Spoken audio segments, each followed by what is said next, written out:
ఎల్సెలా books వారి ప్రత్యేక Lent season పాడ్కాస్ట్కు స్వాగతం.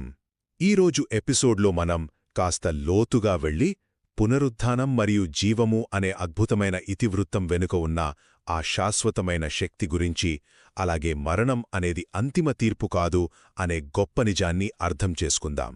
మొదటిగా క్రీస్తు యొక్క శాశ్వతమైన శక్తి గురించి మాట్లాడుకుందాం. పునరుద్ధనమును జీవమును నేనే అని యేసు చేసిన ప్రకటన వెనుకున్న లోతైన అర్థం తెలుసా? ఒక్కసారి ఆలోచించండి. తీవ్రమైన దుఃఖంలో ఉన్న ఒక సమూహానికి దేవుని నోటి నుండి వచ్చిన ఈ ఒక్క మాట ఎంతటి గొప్ప భరోసానిస్తుందో మీరెప్పుడైనా గమనించారా? రెండవది, మరణమే ముగింపు కాదు. ఇది కేవలం ఒక మాట కాదు సుమా, దీనికి ఆచరణాత్మక రుజువే లాజరు కథ.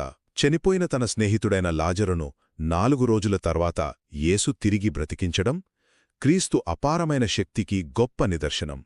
చూడండి, రాత్రి ఎంత చీకటిగా ఉన్నా సరే ఉదయం వచ్చే సూర్యుడిని అడ్డుకోలేనట్లుగానే మరణం కూడా దేవుని జీవపు వాగ్దానాన్ని అస్సలు ఆపలేదని ఈ సంఘటన మనకు స్పష్టంగా చెబుతోంది. చివరగా, మన దైనందిన జీవితాలపై దీని ప్రభావం. గతంలో జరిగిన ఆ పునరుద్ధానానికి మనం కేవలం ప్రేక్షకులమే కాదు, నేడు మన దైనందిన జీవితాల్లో ఆ శక్తికి సజీవ సాక్షులం. దేవుని ప్రేమ మనపై అంతలా కుమ్మరించబడుతోంది. మరి ఈ శాశ్వత జీవపు వాగ్దానం ప్రతిరోజు మనం ఎదుర్కొనే చిన్న చిన్న భయాలను ఎలా పారద్రోలుతుందో గమనించారా? క్రీస్తు పునరుద్ధాన శక్తి మనకు అంతులేని నిరీక్షణను ఇస్తుందని, మరణంపై సాధించిన ఈ విజయం మన జీవితాలను శాశ్వతంగా మారుస్తుందని ఎల్లప్పుడూ గుర్తుంచుకోండి. మా పాడ్కాస్ట్ వినందుకు ధన్యవాదాలు, మరియు మరిన్నింటి కోసం వింటూనే ఉండండి.